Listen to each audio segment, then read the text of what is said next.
আমার বাসাটা খুব কাছে, আমি সবার আগে স্কুলে এসেছি। আমি আসার পরে কি দেখেছি জানেন? সামনে অনেক মরা লাশ টুকরা টুকরা হয়ে পড়ে আছে। এমনকি আমার বাচ্চার সাথে যেই বাচ্চাগুলা পড়তো সেই গার্ডিয়ানরাও ওইখানে ছিল।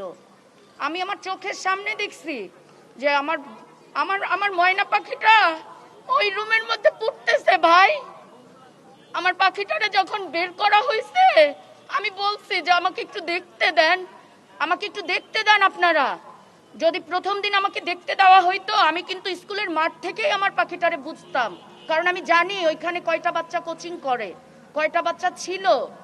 আমি প্রশাসনের ওদেরকে যখন হাত পাও ধরে বলছি যে ভাই আমাকে একটু বলেন যে এইখানে যে বাচ্চাগুলো ছিল ওগুলো আছে না মারা গেছে, তারা কিন্তু আমাকে অনেক সময় পরে বলছে যে আপা কেউ আর বেঁচে নেই। তো তখন ওই মরা বাচ্চাগুলোকে একটু মাঠেই রাখতো। আমাদের মাইলস্টোনের নুরুন নবী স্যারের তো অনেক বড় বড় মাঠ, স্যার একটু মাঠেই রাখতো। আমরা আমরা ওইখান থেকে বেছে নিয়ে যাইতাম। কিন্তু কি করেছে জানেন আপনারা?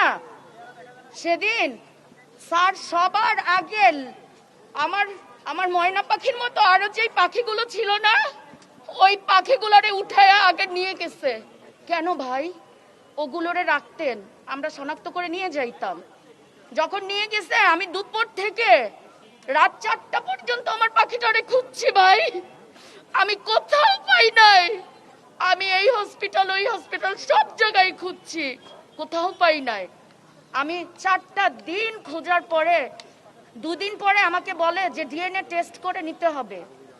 ডিএনএ টেস্ট করে যখন নিতে হবে আমার হাজবেন্ড গেছে, ওরটা নিয়ে বলছে আমারটা নিতে হবে। এটা কি টিচারদের দায়িত্ব ছিল না? আমি তো ভারসাম্যহীন ছিলাম।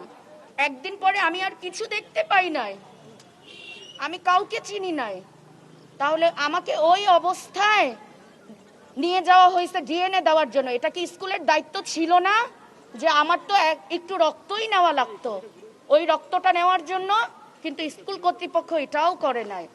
স্কুল কর্তৃপক্ষ আমাদেরকে 20 দিন পর ডাকছে, 20 দিন পর ডেকে তারপরে আমাদের সাথে মিটিং করে। কি মিটিং করে জানেন আপনারা? সে তার স্কুল বাঁচানোর জন্য মিটিং করে। কেন? তার কাছে কি আমাদের বাচ্চাগুলোর কোনো দাম নাই? তার স্কুলের দাম বেশি না আমাদের বাচ্চাগুলোর দাম বেশি? যেদিন প্লেন ক্রাশ হয়েছে আমার চোখের সামনে দিয়ে নুরুন নবী স্যারের গাড়িগুলো সব বের হয়ে গেছে, একটা একটা করে গাড়ি সে বের করে দিছে। কেন রে ভাই? এই গাড়িগুলো আমাদের টাকায় কেনা ছিল না? তাহলে সে গাড়ি বের করে দিছে। আরিয়ান নামের একটা বাচ্চা, সেই বাচ্চাটারে পায়ের নিচে ফেলাইয়া রিকশায় করে নিয়ে গেছে। কেন? এটা কি স্যারের দায়িত্ব ছিল না? স্যার এটাও করে নাই। ঠিক আছে, স্যারের এটাও দায়িত্ব না, স্যারের প্রতিষ্ঠান। স্যার স্যার আমাকে বলতে দে, স্যার কি করলো? ক্যান্টিনে যে একটু বাচ্চারা পানি খাবে সেটারও উপায় রাখে না, ক্যান্টিনটাও বন্ধ করে দিচ্ছে। স্যার তো সব রকম তার প্রতিষ্ঠানের যাতে কোনো ক্ষয়ক্ষতি না হয়। তাহলে তা আমাদের বাচ্চাগুলোর প্রতি কি তার কোনোই নাই?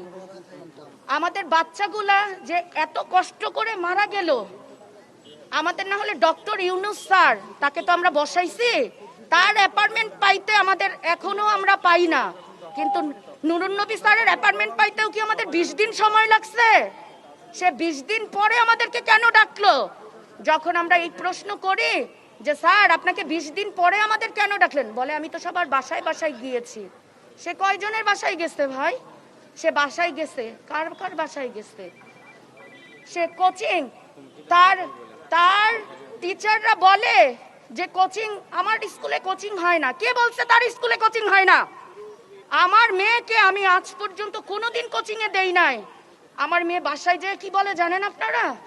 আমার মেয়ে বলে আম্মু আমাকে কোচিং এ দাও, মা আমাকে যদি কোচিং এ না দাও মিসটা আমাকে আদর করে না। আমি এই 1.5 মাস হয়েছে আমার মেয়েটারে কোচিং এ দিচ্ছি। আমার পাখিটারে কোচিং এ দেওয়ার পরে আমার পাখি 1 সপ্তাহ পরে কি বলছে জানেন? বলে মা এখন না স্কুলের টিচাররা আমাকে অনেক আদর করে। তাহলে কেন এখানে সে অস্বীকার করে যে কোচিং বাণিজ্য নাই? এটা তো বড় একটা অংশ। তার হেড মিস খায়, সে নেয়, সবাই নেয়। শিক্ষার নামে কেন ব্যবসা করে? তার প্রতিষ্ঠান তো একটা জলদস্যুদের চাইতেও নির্মম। আবার আজকে যখন বাচ্চাগুলো দাঁড়াইলো তার টিচারদের বের করছে, আমরা তো ভিতরে ঢুকি নাই, আমরা সুন্দর মতো মানববন্ধন করছি, সে টিচার গুলারে কেন বাহিরে বের করলো? টিচাররা বাহিরে বের করে প্রত্যেকটা বাচ্চা ভিতরে ঢুকাইছে, এক টিচার আমাদের গার্ডিয়ানের গায়ে হাত তুলছে। কেন? আমরা কি কোনোই বিচার পেতে পারি না?